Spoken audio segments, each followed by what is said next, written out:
대화가 줄고 싸우는 소리가 들리고 결국 따로 살게 됐다라고 해요. 그리고 시간이 지나 또 다른 사람이 등장합니다.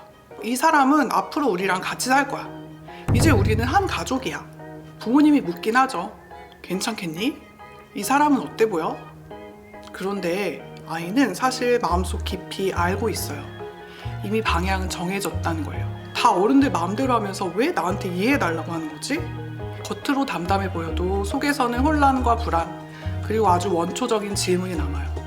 나는 안전한가? 안녕하세요.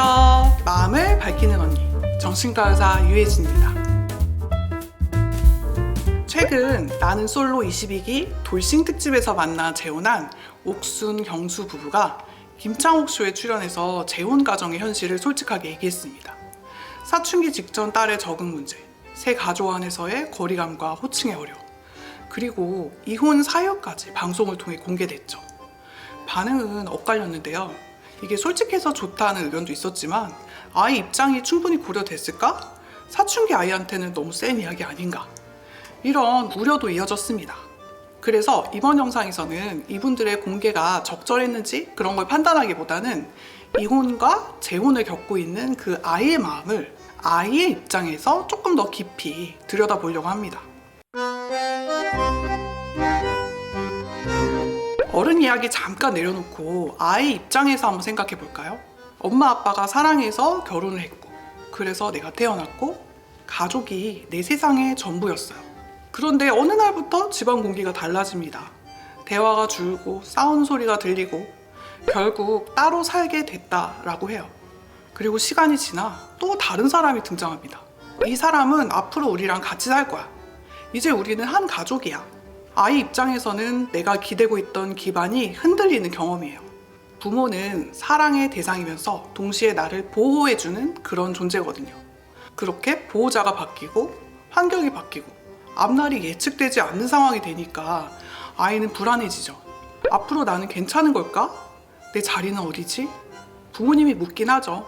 괜찮겠니? 이 사람은 어때 보여? 그런데 아이는 사실 마음속 깊이 알고 있어요. 이미 방향은 정해졌다는 거예요. 그래서 이런 생각이 올라옵니다. 다 어른들 마음대로 하면서 왜 나한테 이해해달라고 하는 거지? 겉으로 담담해 보여도 속에서는 혼란과 불안, 그리고 아주 원초적인 질문이 남아요. 나는 안전한가? 이혼이 사회적으로 낯설지 않다는 것과 아이 마음이 괜찮다는 건 별개의 문제예요. 어른에게 이혼은 선택이지만 아이에게는 일상의 안정감이 흔들리는 천재지변 같은 사건이거든요. 특히 초등 고학년, 사춘기 직전 아이들은 정서적으로 예민해지는 시기라 이 변화를 더 크게 받아들여요. 이때 자주 보이는 반응이 두 가지예요. 첫째는 자책. 혹시 나 때문일까? 우리 부모님이 내가 더 잘했다면 안 헤어졌을까? 둘째는 재결합에 대한 기대. 그래도 혹시 다시 같이 살 수는 없을까? 내가 조금만 기다리면 예전으로 돌아가지 않을까? 그러다가 갑자기 부모님 재혼 문제가 등장하면 아이 마음속에 희미하게 붙잡고 있던 그 기대마저 완전히 무너져요. 재혼이 어른에게는 새 출발이지만 아이에게는 또 한 번의 상실일 수 있어요.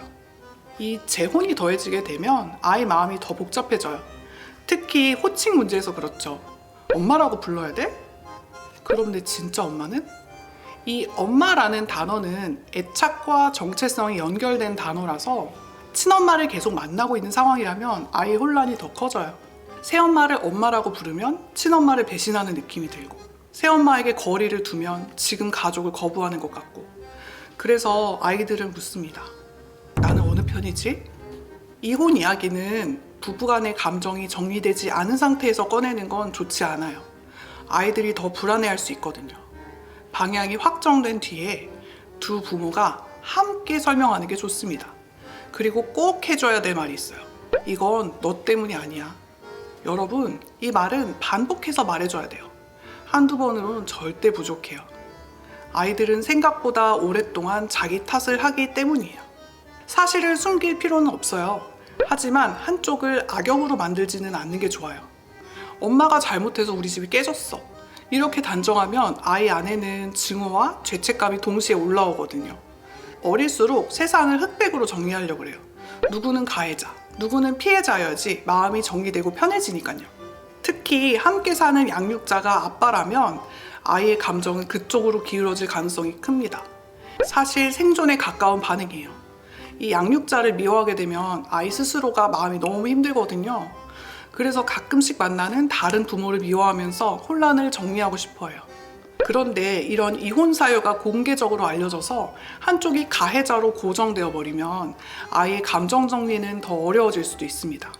영아는 상황을 이해하지 못하지만 부모의 감정 변화를 민감하게 느낀다 그래요.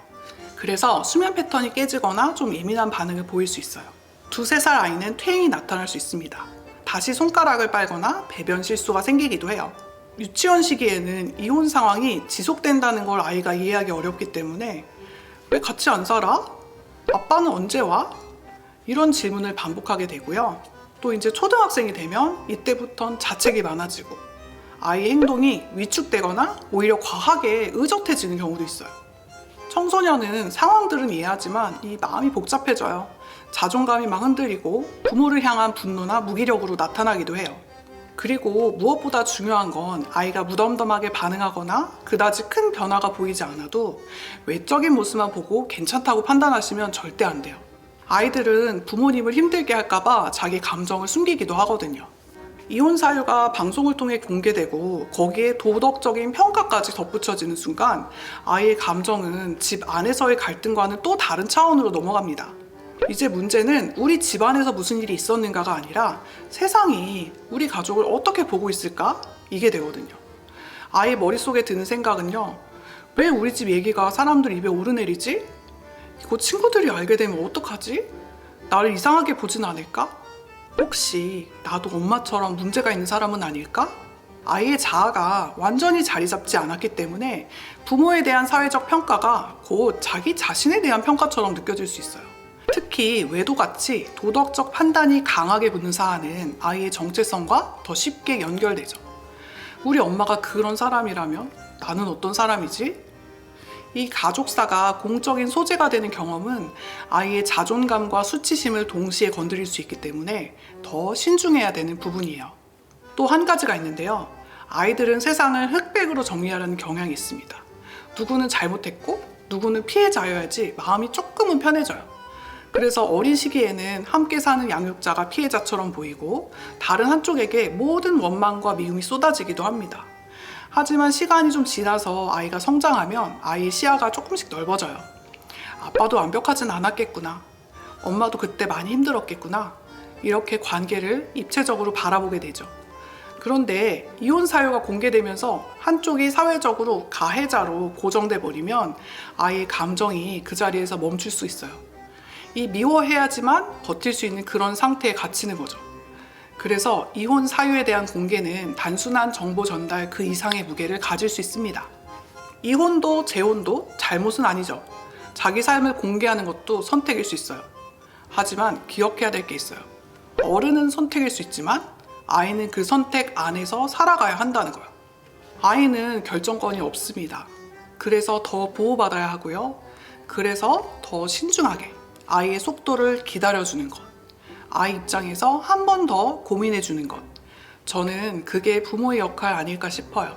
오늘 영상이 도움이 되셨다면 좋아요, 댓글, 구독, 알림 설정 부탁드립니다. 마음을 밝히는 언니와 함께 마음의 빛을 밝혀봐요. 감사합니다.